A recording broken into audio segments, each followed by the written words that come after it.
Boring, no? Halika nga, laruin mo yung mani ko. Sinungaling.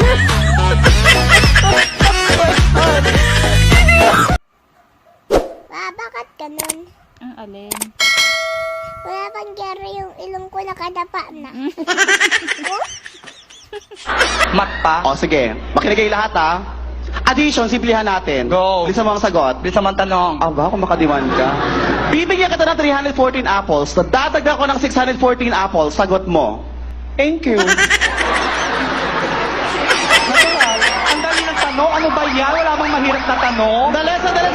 Bakit? Ba't ka nag-thank you? Ikaw kaya ang bigyan ng 300 naman, Saras. Dinagdagan pa ng 600. Hindi ka magpapasalamat? Ang dami-dami nun. Hindi ko alam kung paano ko yung bubuhatin. Hindi ko hinihingi mag-thank you ka sa akin. Ang hinihingi ko yung sum ng mga apples. Pag nagbigay ka, huwag ka manghinang kapalit. Masama yun. Kapag ang ex mo nagparamdam ulit sa'yo, isa lang ibig sabihin nun. Palpak ang pinalit sa'yo. Kawawang ex. Anong taon? Hello guys! Paano nga ba magkaroon ng perfect relationship? Una, dapat may love. Pangalawa, trust. Pangatlo, respect. Pang-apat, communication. At ang panglima, ang pinakamahalaga sa lahat, dapat may jowa pa.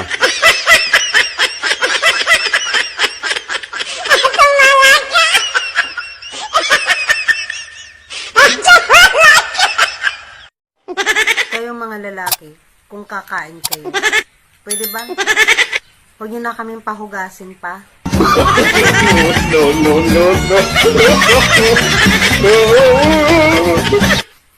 Yung todo ingat ka sa virus, tapos namatay ka lang sa selos. Kung nakakamatay lang talaga ang kalibugan, siguro, ubus na ang mga kaibigan ko sa TikTok.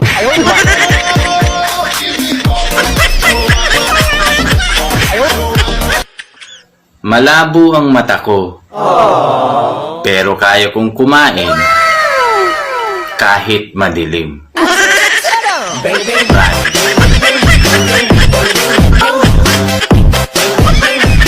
Nakakatuwa yung fast food na malapit dito sa amin.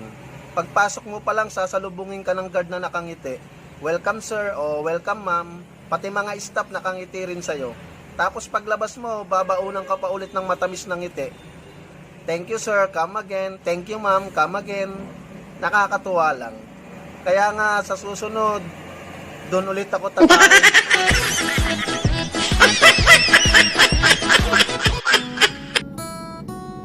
Ingatan mo ko habang baliw na baliw pa ako sa'yo. Kasi malapit na akong gumaling.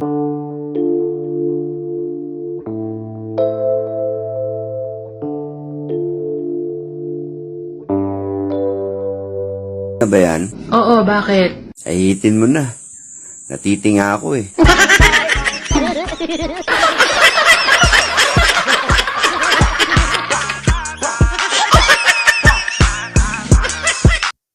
Sana sinaing ka na lang. Para kung nakalimutan na kita, sunod! Ayot na!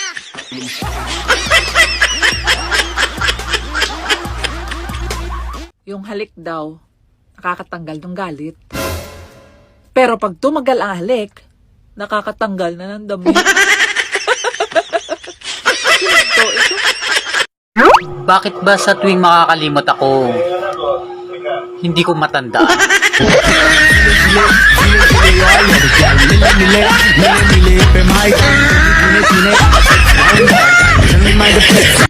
Alam mo mare, malapit na akong maging doktor.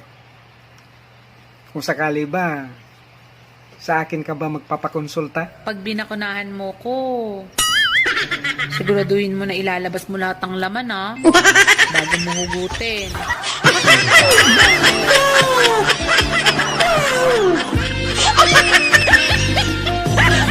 Sige, magsalita ka pa, titirahin na kita.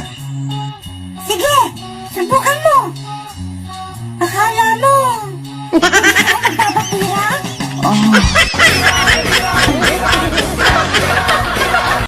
Pag nakita mo akong nakahiga, kumain ka na lang.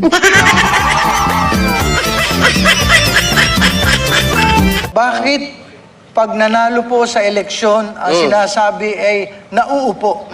Nauupo. Nakaupong mayor. Ay, talagang ganun. Kasi pag eleksyon, tumatakbo ka eh. 45 days straight. Ang tagal nun. Takbo ka ng takbo nun. Nakakapagod. Oo, pag nanalo ka, upo ka. Magpapahinga ka eh. Yes! Magpapahinga ka. Ang nakakatakot lang dyan, buong termino niya, nakaupo siya.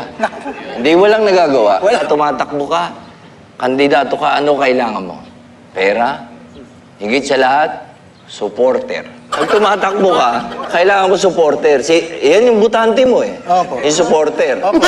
Ngayon, pag wala kang supporter, dalawang talo yun. Lose tsaka lose. Malungkot. Lose na, lose na. Kaya kailangan mo support. Mga girls, hindi porket magandang lalaki na, itingin nyo babaero na. Hindi kami ganon. Napaka-loyal namin. At makikita mo yon sa katauhan namin. Hindi ba, Mare? Anong masasabi mo doon? Ang lalaking loyal, may nunal sa itlog.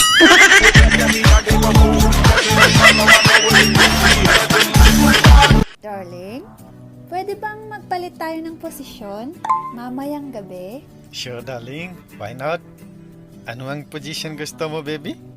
Ikaw ang magluto at maghugas ng plato habang ako'y nakaupo sa sofa at nood ng TV.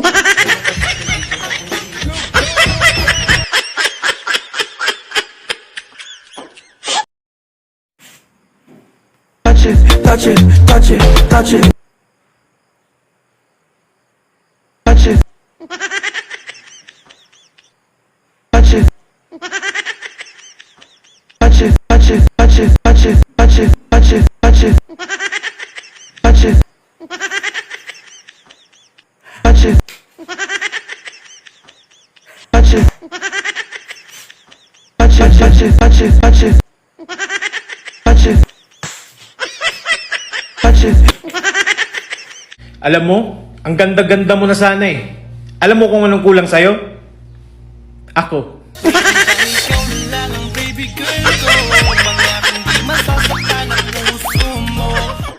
Baon ko.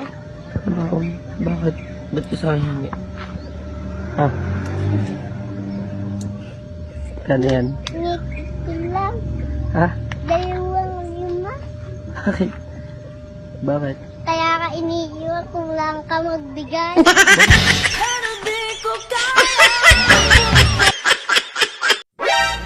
Porkit naghiwalay kayo ng jiwa mo, hindi ka nakakain?